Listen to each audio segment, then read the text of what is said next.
കോഴിക്കോടേക്കാണ്. കോഴിക്കോട് തടമ്പാട്ട് താഴത്ത് സഹോദരികളെ മരിച്ച നിലയിൽ കണ്ടെത്തി. ശ്രീജയ, പുഷ്പ എന്നിവരെയാണ് വാടക വീട്ടിൽ മരിച്ച നിലയിൽ കണ്ടെത്തിയത്. ഷഹർ റഹ്മാൻ കോഴിക്കോടും ചെയ്യുന്നു. ഷഹദ്, അസ്വാഭാവികത ഈ ഘട്ടത്തിൽ സംശയിക്കുന്നുണ്ടോ? എന്താണ് നമുക്ക് ലഭിക്കുന്ന വിവരം?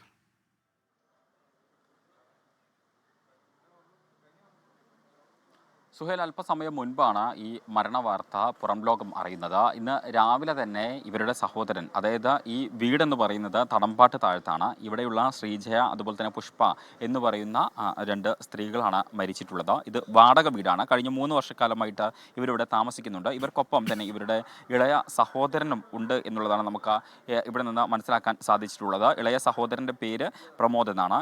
ഈ രാവിലെ തന്നെ പ്രമോദിൻ്റെ സുഹൃത്തിനോട് ഏകദേശം ഒരു 5 മണിയാകുന്ന സമയത്ത് ഇത്തരത്തിൽ സഹോദരിമാർ മരിച്ചു എന്ന ഈ സുഹൃത്തിനെ വിളിച്ചു പറയുന്നു. സുഹൃത്ത് ഇവിടെ ഈ വീട്ടിന് മുൻപിൽ വന്ന് നിൽക്കുന്നു. ആ ഘട്ടത്തിലാണ് ഇവിടെ ഉണ്ടായിരുന്ന അയൽവാസി എന്താണ് കാര്യമെന്ന് ചോദിക്കുന്നത്. അപ്പോൾ ഇങ്ങനെ അവർ മരിച്ചു എന്ന് പറയുന്നു. ആ ഘട്ടത്തിൽ അവർ പറഞ്ഞു ഹോസ്പിറ്റലിലോ മറ്റോ ആയിരിക്കും, കാരണം ഇടയ്ക്കിടയ്ക്ക് സുഖമില്ലാത്ത പ്രശ്നങ്ങളൊക്കെ ഉണ്ടാകാറുണ്ട്, അപ്പോൾ ഹോസ്പിറ്റലിലായിരിക്കും എന്നുള്ളൊരു കാര്യമാണ് പറഞ്ഞിട്ടുണ്ടായിരുന്നത്. പിന്നീട് ഇവരുടെ തന്നെ ഒരു ബന്ധു ഇവിടെ വരികയും വന്നിട്ട് ഈ വീടിനകത്തേക്ക് പ്രവേശിക്കുകയുമാണ് ചെയ്തത്. ആ ഘട്ടത്തിലാണ് ഇത്തരത്തിൽ 2 മുറികളിലായിട്ട് ഇത്തരത്തിൽ മൃതദേഹങ്ങൾ കണ്ടെത്തുന്നത്. സാധാരണഗതിയിൽ മരിച്ചാൽ എങ്ങനെയാണ് ഒരു മൃതദേഹം ഉണ്ടാവുക, അതിന് സമാനമായ രീതിയിൽ മരിച്ച് വെള്ള പുതപ്പിച്ച് കിടത്തിയിരിക്കുന്നു എന്നുള്ളതാണ് ഇപ്പോൾ ഇവിടെ കണ്ട അയൽവാസി അല്പസമയം സഹോദരൻ ആ സമയത്ത് വീട്ടിലുണ്ടായിരുന്നു എന്നാണോ മനസ്സിലാക്കേണ്ടത്? നിലനിൽക്കുന്നു എന്നുള്ളതാണ് പ്രധാനപ്പെട്ട കാര്യം.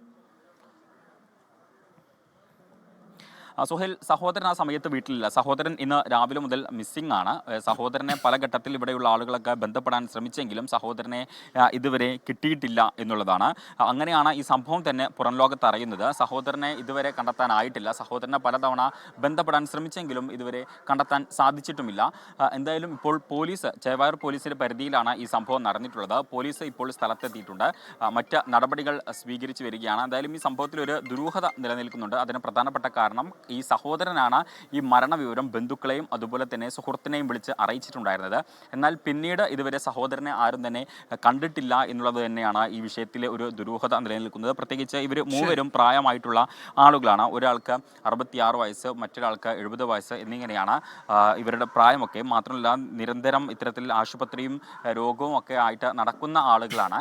അപ്പോൾ ഏതെങ്കിലും തരത്തിലുള്ള എന്തെങ്കിലും ബുദ്ധിമുട്ടുകളുണ്ടോ എന്നതടക്കമുള്ള കാര്യങ്ങളിൽ കുറെ കൂടി ഒരു വ്യക്തത കൈവരേണ്ടതുണ്ട്. എന്തായാലും പോലീസ് ഇപ്പോൾ ഇവിടെ സംഭവ സ്ഥലത്ത് എത്തിയിട്ടുണ്ട്.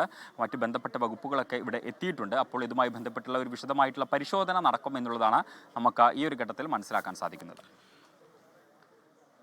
അപ്പോൾ ഇതുമായി ബന്ധപ്പെട്ടൊരു പ്രതികരണം കൂടി വരുന്നു. ആ പ്രതികരണത്തിലേക്ക് കൂടി. ഇടവഴിയിൽ പരിചയമില്ലാത്ത ഒരാൾ നിൽക്കുകയായിരുന്നു. അപ്പോൾ അയാളോട് കാര്യം അന്വേഷിച്ചപ്പോഴാണ് അയാൾ പറയുന്നത് ഇങ്ങനെ പ്രമോദിൻ്റെ സിസ്റ്റർ മരിച്ചിട്ടുണ്ടെന്നുള്ള ഫോൺ വിളിച്ചിട്ടാണ് ഞാൻ വരുന്നതെന്ന് പറഞ്ഞു.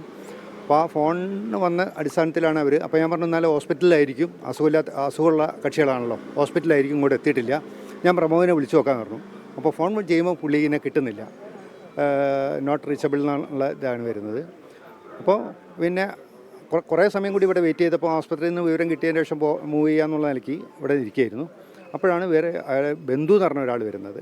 അയാളാണ് ഈ വീട്ടിൻ്റെ ഉള്ളിലേക്ക് പ്രവേശിക്കുന്നതും പ്രവേശിച്ചപ്പോഴാണ് 2 ആൾക്കാർ തറയിൽ കിടക്കുന്നുണ്ട് എന്നുള്ള വിവരം കിട്ടിയത്.